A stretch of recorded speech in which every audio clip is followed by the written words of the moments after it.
Un peu de politique à présent avec l'idée lancée lundi par des artistes intellectuels dans une tribune dans Libération, organiser une primaire à gauche en vue de la présidentielle pour ranimer, écrivent-ils, le discours politique. Et d'après un sondage publié aujourd'hui, 78% des sympathisants de gauche seraient favorables à cette primaire. Plus globalement, 69% des Français voient cette initiative d'un bon œil. Par contre, côté réaction, c'est contrasté, c'est le moins que l'on puisse dire. Rejet de Jean-Luc Mélenchon, enthousiasme de Cécile Duflot, en passant par le pourquoi pas de Jean-Christophe Cambadélis. Éric Coquerel, bonsoir. Bonsoir. Vous êtes le porte-parole du parti de gauche. Est-ce que c'est le score qui est prêté à Jean-Luc Mélenchon qui vous fait dire non? On lui prête 4% d'intention de vote dans cette primaire à gauche. Ah bah là, vous me la prenez.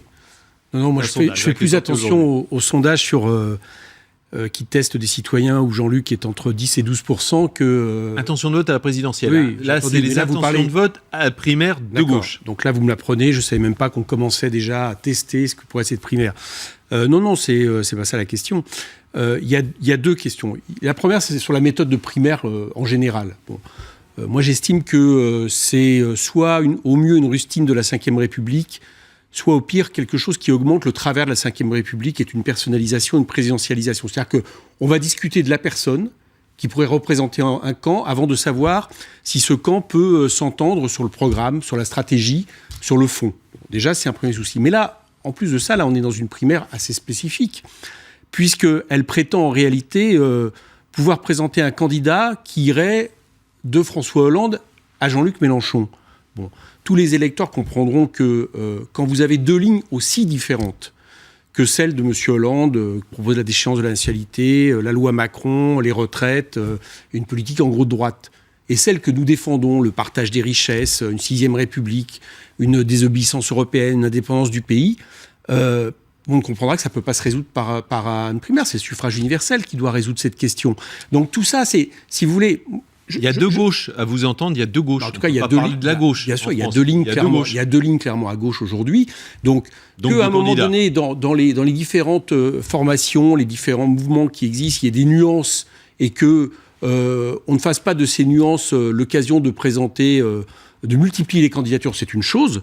Mais par contre, à partir du moment où il y a autant de différences, c'est les électeurs et les citoyens qui doivent trancher la question. C'est pas des primaires dont on ne sait pas en plus quel serait le corps électoral. Donc tout ça, je ne doute pas de la volonté de certains des signataires. Je pense à des gens comme Piketty et autres. Bon, il y avait aussi des gens comme Cohn-Bendit qui, à mon avis, où je pense qu'ils ont des candidats, à mon avis, en tête. Donc, c'est pas forcément les mêmes raisons. Parce qu'il y a des gens qui se disent, bon, c'est pas possible, la politique de Hollande nous mène dans le mur, il faut trouver une autre solution. Et justement, ce serait peut-être une façon de voir si vos idées de gauche passent à gauche. Mais nos idées de gauche, elles concernent toute la population. Les gens qui se sentent à gauche, mais aussi les gens qui subissent ce système. Et ça, c'est le suffrage universel.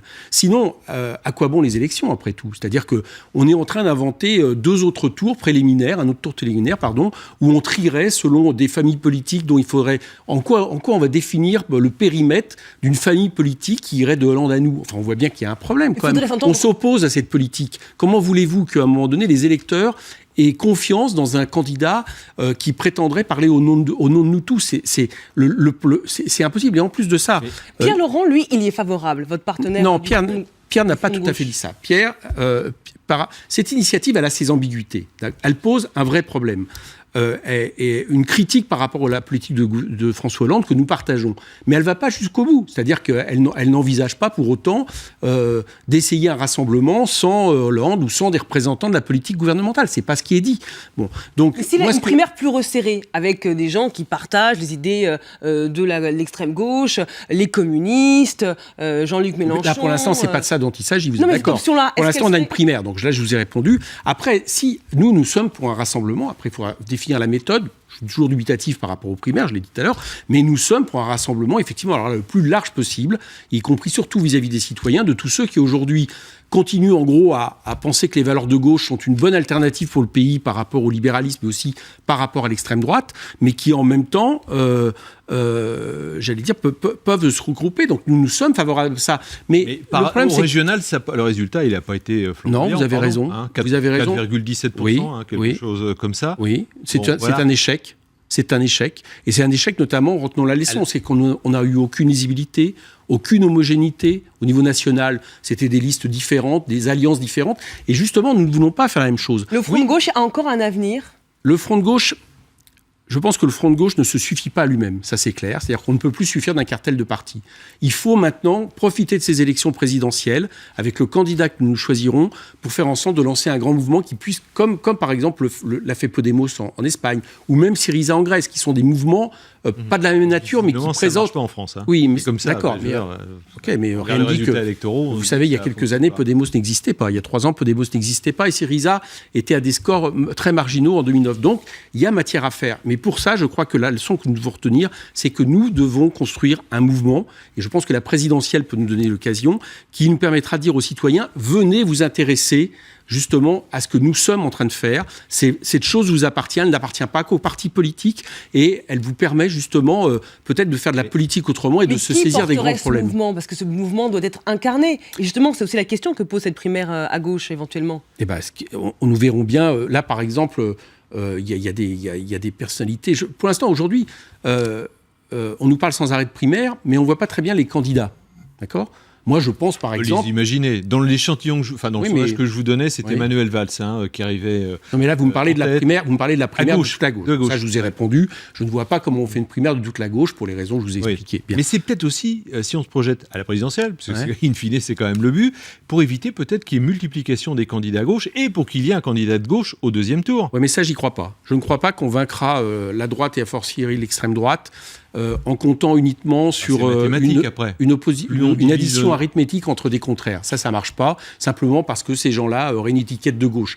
Je crois que ce n'est pas la bonne façon de contrer la droite ou Mme Le Pen. Je crois que la bonne façon, c'est de présenter une véritable alternative aux projets qui sont les leurs et de viser le deuxième tour. Je ne crois pas que ça soit... Alors, comment voulez-vous que les électeurs pensent sérieusement à un moment donné ? Imaginons qu'il y a une primaire. M. Valls ou M. Hollande l'emportent. Comment voulez-vous que les électeurs croient à notre sincérité si nous, au premier tour, on en venait à appuyer un tel candidat? Non, mais vous n'y allez pas, d'accord. Alors, au deuxième tour, qu'est-ce que vous faites ? Admettons, Jean-Luc Mélenchon, c'est pas forcément de la... Non, mais c'est pas de la primaire, là maintenant on est au premier tour. Non, mais pour continuer la démonstration, est-ce qu'il appellerait... Allez, Hollande contre Marine Le Pen. Non, mais est-ce que Jean-Luc Mélenchon appellerait au deuxième tour? Là, vous venez de me dire, on ne sait même pas si Hollande sera au deuxième tour. Là, maintenant, il est déjà au deuxième tour. On avance un peu. Est-ce qu'il le ferait? Non. Partons pas pour l'instant dans la politique fiction. Pour l'instant, préparons-nous de faire quand même. Vous n'avez pas envie de dire il appellera à voter Hollande contre Marine Le Pen. On est à 17 mois des présidentielles. Vous êtes en train d'interroger sur le deuxième tour, dont nul ne sait qui sera au deuxième tour, sauf a priori, d'après tous les sondages, Mme Le Pen. Donc la question, c'est de savoir comment on évite le pire à ce pays. Le pire,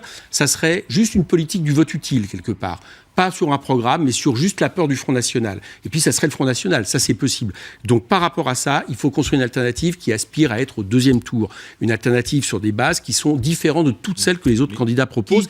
Pour que qui à gauche au deuxième tour? Pour ma part, moi j'étais Jean-Luc Mélenchon, d'accord. Non, mais je pense que Jean-Luc Mélenchon, quand vous avez un candidat qui en 2012 a réussi 11% des voix et que depuis toutes les forces qui l'ont soutenu arrivent à entre 5 et 7%, on se dit que c'est quand même un atout. Je ne dis pas que c'est la seule solution. Je ne dis même pas que c'est à Jean-Luc qui décidera par rapport à ces questions-là et notamment tous les mouvements qui aujourd'hui existent, qui verront quelles seront les positions des uns et des autres. Mais vous me posez une question, moi je vous réponds. Aujourd'hui, on voit bien par exemple qu'il y aurait un candidat disponible et à mon avis qui pourrait effectivement aspirer au deuxième tour. Il y aura peut-être d'autres personnes, on verra dans ces cas-là, mais la question d'abord qui est posée pour nous, c'est est-ce que nous sommes capables d'avoir un candidat sur notre espace commun que nous représentons et d'intéresser les citoyens. Merci Éric Coquerel d'être venu nous voir, porte-parole du parti de gauche. Notre rubrique, nouvelle rubrique d'ailleurs dans LCI Soir, ils font l'écho d'Isabelle Gounin. L'invité ce soir d'Isabelle est Michel de Rovira, cofondateur de Michel et Augustin.